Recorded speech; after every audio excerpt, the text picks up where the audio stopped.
the heart and soul behind every business.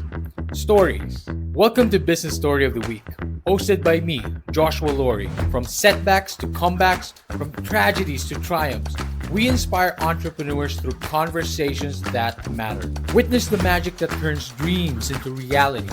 Whether it's your career, business, or life, your success is always one story away. This is Business Story of the Week. This is David Kitchen. You're tuning in to Business Story of the Week. Fantastic. And that is the man himself, David Kitchen. He's our guest for today. And of course, I'm Joshua. I'm your host every day, every episode. We ask you a question. We start off with a question for our audience and listeners. And today's question is leadership a natural talent? Or is it something that can be taught and cultivated? Well, David is the perfect man to answer that question. David, Coach Kitch, is the founder of Edge Leadership Academy, is a former Division One coach turned entrepreneur, and a PhD candidate with a master's degree in sports psychology. Outside the classroom, he has a decade of experience building leaders, culture, and mindset at the highest levels of sports and business. He has authored 3 books, including an international bestseller. As an award-winning speaker, consultant, and coach, Coach Kitch is trusted by 100 plus CEOs, coaches, and high performers to help them lead and win in business, athletics, and life. And today, David is going to be sharing his insight, his experience with us. David, thank you so much for coming on the show. How are you doing? Nah, man, I'm jacked up to do it. That was a great introduction. I appreciate you, man. I could feel your energy already, so we're gonna get along just fine because I got a ton of it, man. I'm fired up. Oh, damn, right. Well, of course, it's always about the energy, David. Of course, and I'm here for it. I'm excited to get your insight, your experience. But David, before we really get into it, I always like to ask about the origin story, right? I always ask the show this way. I start off the show this way. What was the young David like? What did what did the young David?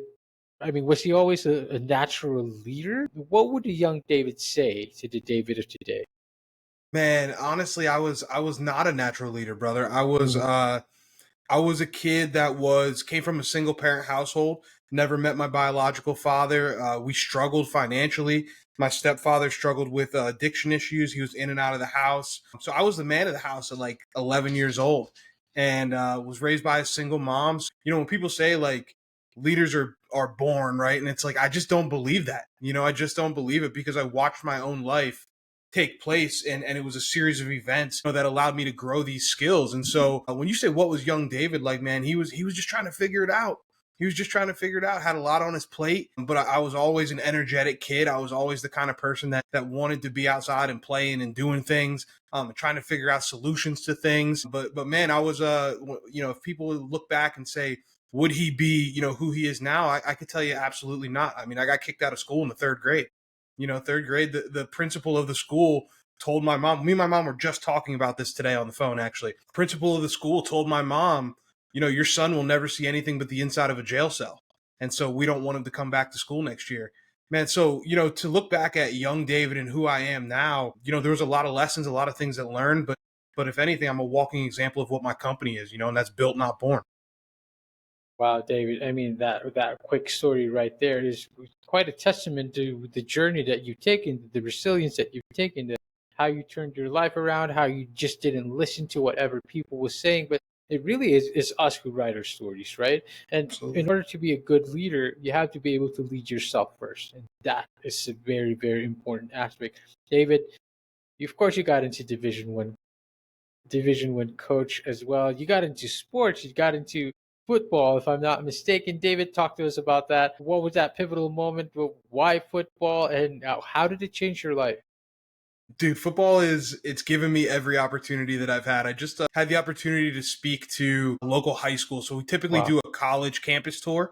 So you can wow, see some of very the cool. helmets behind me here. We typically do at the end of summer where I'll go around to college campuses and do leadership talks and culture talks. This year we wanted to do something different, and we wanted to speak to high schools. And we wanted to give young kids the opportunity to hear the message and talk about it. And in particular, we got to talk to a bunch of football programs. And so I told them all the same thing, man. Football is a beautiful game. and it can take you anywhere in this world. And for me, it gave me opportunities that I never thought I would have. Again, coming from my background, I found football as an outlet. I found football as a way for me to go and I found out that I could hit people and not get in trouble. And I was like, this is for me, man. This is cool, right? And then I was bigger than most people, so I was like, this is really for me. And I was fortunate enough to be a good player on a great team and get the opportunity to go to college and play football. And so again, single parent household, I wouldn't have went to school if it wasn't for football. I wouldn't have went to college. And so that game and the game of football has taught me so much about life, and it taught me so much about leadership as well, from the coaches that I had and the people that were around me that had such an influence on me, and so then when I got into coaching, it was my opportunity to give back, and it was my opportunity to turn around and teach those lessons. So I was specifically a strength and conditioning coach. So by nature, my job was tough, right? Because you're trying to convince 18 to 22-year-old kids that it is fun and it is a good thing to get up at 6 a.m. and come to the weight room and work out, right? And so yeah, it's not for everybody, right? And so you want to talk about leadership and persuasion, right? That's persuasion, man. You got to persuade them to come in there and do it like they love it. And so, that journey for me was so powerful because I got to see leadership and I got to see culture and I got to see performance and elite performance at a lot of different levels. And I got to see them at the highest levels of competition, and be the power of teaching a young man to be able to stay focused and stay locked in and be able to communicate to his teammates when there's 100,000 screaming people in the stadium, trying to get him to forget what he was supposed to do. I mean, that to me, was a really special time in my life. And so, and coaching was a great experience. And a lot of people will ask me, what do you miss the most? And the biggest thing I miss is the environment, man. Just that performance environment of everybody wanting to get 1% better every single day and just putting in the dirty work. Like, you have to do the things that other people don't want to do. If you want to win at the college level, you have to go against all of your preferences, which is comfort, which is blaming, which is complaining, which is defending. And you have to do the things that are required of you to be elite. And so that taught me so much about life, man. Absolutely. Wow, David, of course, I mean, talking about environments, you're talking about the sports environment, the competitive environment of the arena. I feel like there's nothing more exhilarating like that, especially if you're the player. And another thing, if you're the coach as well. But talking about environments, David, you're now in a business environment. And of course, like you said, you paved your path. You have a master's degree in sports psychology. You were a Division I coach, and you truly paved your path. And again, you led your life, and now you're teaching others to lead their lives as well. Now you're in a business environment. You're teaching leaders how to be better leaders. David, I want to ask now. I want to look at the parallels that you take. The principles when it comes to coaching, the principles that you took from sports psychology, how do they now compare to leading in a business environment? What are the similarities and what are the differences that you notice?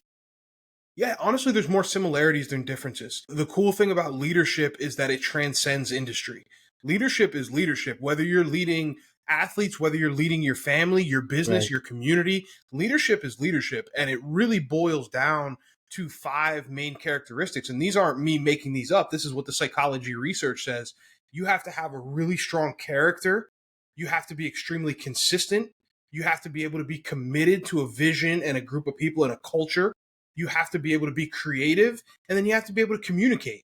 And so those 5 things, when I look at what do I carry over, I carry those things over because not only do they show up in leadership, they show up in high performance. So they show up in elite performance as well, even from an individual contributor. And so when we're working with businesses, we look at things like, how well are we cultivating that within the environment of our team?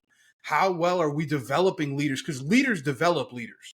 That's one thing that is overlooked often, is like, to be a great leader and not develop the people around you is almost impossible.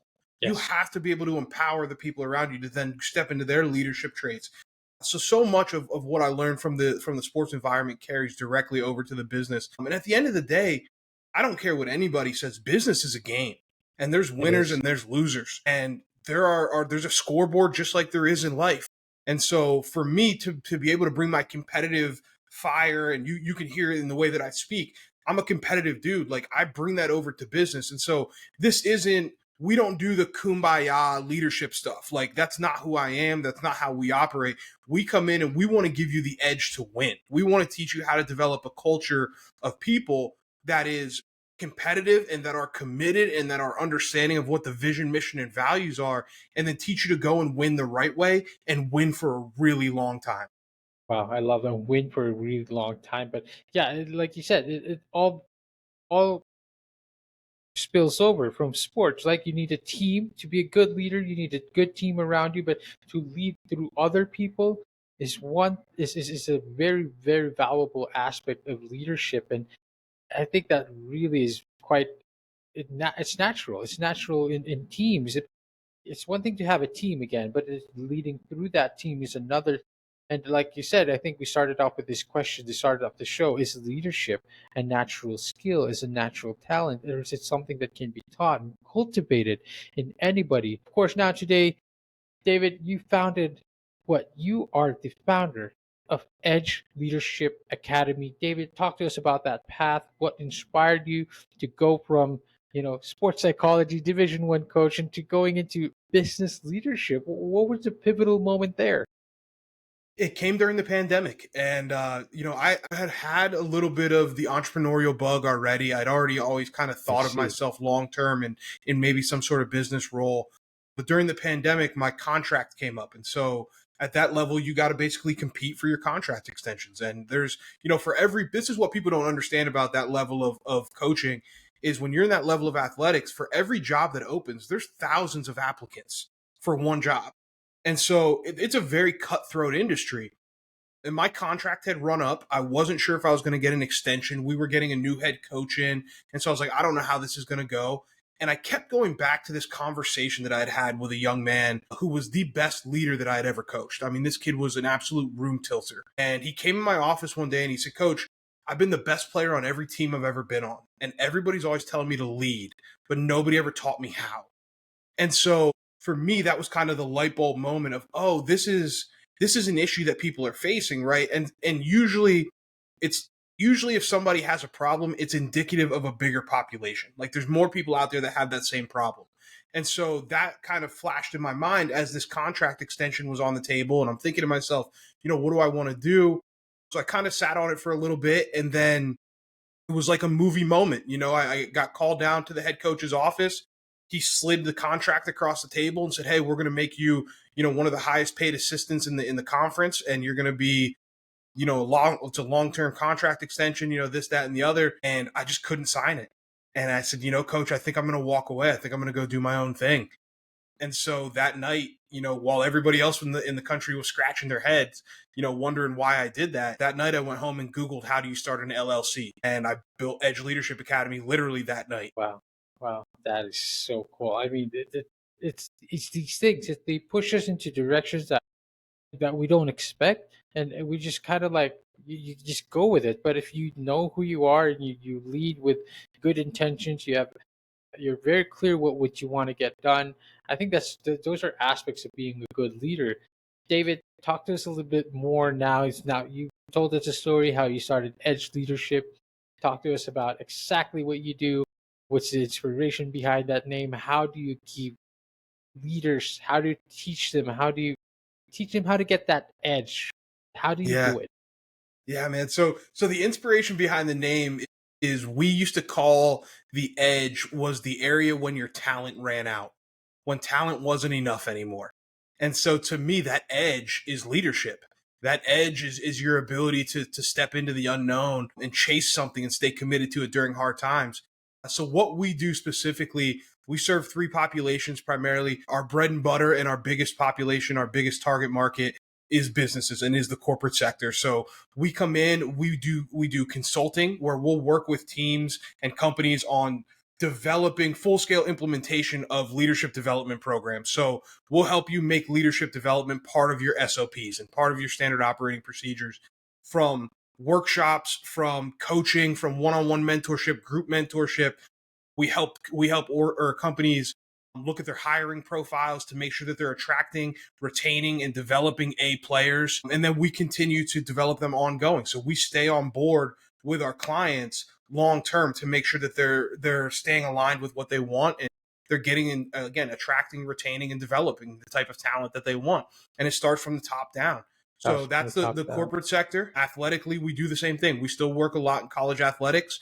I mentioned at the beginning of the show, we typically do, a college campus tour once a year where we go Right, around and work right. with different colleges. We still do that. We still do keynote addresses, coach the coaches type mentorship things, and then a lot of like culture workshops for teams. And then individually, I personally do one-on-one high performance coaching for people. So mindset coaching, leadership coaching, all those types of things. I do that one-on-one. But our primary market at Edgeman is the corporate business that's looking to grow, that's looking to make leadership part of their everyday practices. Wow, I love that. And it's like leadership part of their everyday practices. David, I keep going back to that because leadership is part of it, is a huge part of it, is leading yourself as well. Like it's one thing that you guys are, of course, going out there, going into organizations, going to schools, teaching them that, hey, your business needs this type of leadership principles, these type of leadership modules, and we have that business models for you guys. We'll teach you guys how to do that. But David, how about the internal stuff? How about the individual stuff? It connects to that opening question. It's like, is a natural talent? Is it something that can be cultivated? How do you address that, David? And is it part of what you teach? And when it comes to leading yourself, of course you live that life. How do you now translate that and teach it to others? It's absolutely part of what we teach. It shows up in all the realms, and it starts with developing your character. You can't lead anybody if you haven't led yourself. If you don't know where you're going, you're just a guy out for a walk or a girl out Yeah, for a walk, right? You're not a leader. And so the first thing that we do is we simplify leadership. And when I talk about leading yourself, I say, guys, leadership is simple. It's about being somebody worth following, going somewhere worth going for a reason that matters. That's it. That's really all that leadership comes down to. And so the question then becomes, how do you lead yourself? Meaning, how do you use your personal vision, mission, and values and then tie them to the way that you show up in the workplace? Because that's your leadership signature, interesting. right? Your signature is your character. Yes, So when we talk about people that, like I said earlier, a room tilter, right? Which is somebody that has that vibe to them, that feeling that people are attracted to. And it has nothing to do with charisma. I mean, charisma is helpful, right? But it's not introvert versus extrovert. It's not any of those things. It's your character, and it's your ability to know who you are, who you're not, and then allow that to show up in your daily actions, in your habits, in your mindset, in your social relationships, in your social interactions, in your ability to emotionally regulate. I mean, all those things are leading yourself, and it's showing people who you are. And once you show people who you are, they can decide whether you're somebody worth following or not. So, absolutely, leading yourself is a big part of what we teach. absolutely. Because you come in there, and sometimes it's that's a question out there. You think it's natural skill? You think you can teach that to anybody? Yes, absolutely. Absolutely. I think you have to want it. You have to want to change, right? And so the people that don't get it, or the reason that they haven't done it yet, is because the pain of staying the same hasn't become worse than the pain that it would take to change. I love that, and That's it takes that's what it takes. Sometimes it takes like this incredible pain. Like finally, I need to change something. Something you feel like you need to change something, but to some people it's not just that it's not enough yet until you want to change it actually, and you want that you want that in people. You want that to, you know I think it's an important trait to be able to lead yourself, to be able to come in there, and that it creates personality, it creates character, which is very, very important, like you mentioned. David, now you are, again, you teach mindset. How does mindset of top athletes, this is no stranger to you. Of course, now you also teach top business leaders. As we begin to start wrapping this up, David, how do you compare, you draw parallels between how does a mindset of a top athlete differ from that of a mindset of a top business leader? And I think there are some parallels in there, but if there are some specifics you can share us, definitely love to get your insight on that. Yeah, I think there are a lot of parallels. There are absolutely a lot of parallels when you look at things like their ability to delay gratification. Like if you Oh, look at of an elite course, right. athlete, right? Think about an Olympian. You train 10 years for an event that may last 2 minutes. and you may not Insane. win. And so it's Yeah. your ability to sit in discomfort and do the work when there's no guarantee of a result. That's very similar to an entrepreneur, right? The secret, I say all the time, the secret is in the work. Like it happens in the dark before it ever happens in the light. And so there's those parallels, absolutely. There's also some differences. So in sports, you have an external competition, right? Obviously, you still want to compete with yourself and you still want to say, I want to be the best version of me, but you have somebody directly across from you that's your adversary or your competition in the event. In business, that's not as apparent. And so you have to change your relationship with competition and you have to be able to still lock into that competitiveness. And so the way that I put it is I still want to win 100-0. I still want to beat people. I still want to beat everybody in my industry. I want to beat them 100-0. But I also want to learn from them. And so they're not villainized in my mind the same way they get villainized in the athletics world. Now, when you see people that get to a certain level, the elite of the elite in athletics, it doesn't matter who's across from you, right? Like if you look at these, and they just did an interview with, I forget who, it was one of the UFC fighters, but he was saying, I think it was Shane O'Malley. And he said, I don't need to dislike the person across from me. I'm not fighting them. I'm fighting myself. I'm fighting my Yeah. technique, my ability to stay focused, my ability to push through pain. I It love has that. nothing to do with them. The other person on the other side is irrelevant, Yes, right? sure. And so that's what's at that 1%. That's that separator at the top, Wow, I love is your ability to compete, but compete from a place of love instead of a place of anger. I And love be able, that. because when you're competing from a place of just pure, I want to beat the other person, Mm. you forget about your technique, you forget about different things, you're willing to do anything to win. When you compete from a place of love and a place of, I'm just committed to being the best version of myself, whatever that means, then you commit to the work. Yes, Then you commit commit the to the work. work, because the actual competition is just a byproduct, right? So even when people talk to me and they say, how did you get to this level, or how did you do these things? Because I own multiple companies now, I do different things. And I say, listen, the bank account is just a scoreboard. Like the bank account is a result of the work. The work is what's important. That's what I'm chasing. I'm chasing the answer to a question that most people spend their whole lives running away from, which is, what are you truly capable of? And I think that's the thing that separates those elite business leaders, Yep. those elite athletes from Yep. average and good. I Is love they that. they chase that. They chase those edges, right? They chase those edges. It's a very fine detail to it, but I feel like when you're also comparing yourself to others and like saying, "Hi, hey, this is like I'm angry at this guy. I want to beat this guy." It almost like you put a limit to yourself, right? Because there's a comparison in there. You're thinking like, I want to be better than this guy. I want to beat this guy. Of course, there's a sense of motivation there. But I love how you said that what gives you an edge is actually coming from love. Do you love yourself enough to be your best version? Do you love yourself enough to actually, like push yourself to the hardest limits, and it doesn't matter who that is, because again, I think it's much harder. What did you say? It's much more Yeah. difficult to just like to push yourself past that limit that you don't know. It's so much harder to do that than just like kind of wanting to beat that other guy on that other Yeah. side of the ring and that other side of the court. And elite people honor the craft. They Oh, I honor the love that. game, right? They honor the game. Like you look at a Kobe Bryant, like he wrote like Dear Basketball, like you asked for my hustle, I gave you my heart. If you listen to the top business owners and the top entrepreneurs, they talk about business as a game that they love, right? So you have to do it from a place of honoring the craft. Like whether I'm consulting and building businesses or whether I'm on stage giving a keynote, honor the craft. And so that requires you to study the other people in your field. That requires you to learn from history so that you don't repeat it. It requires you to see around corners and innovate so that you can stay ahead of the pack. That's honoring the game, right? So I think whether you're in business or you're in sports, elite learns to honor the game, and they realize that no matter what game you're in, the game honors toughness. The I love game that. rewards toughness. It rewards grit. It rewards your ability to sit in it and stay in the pressure.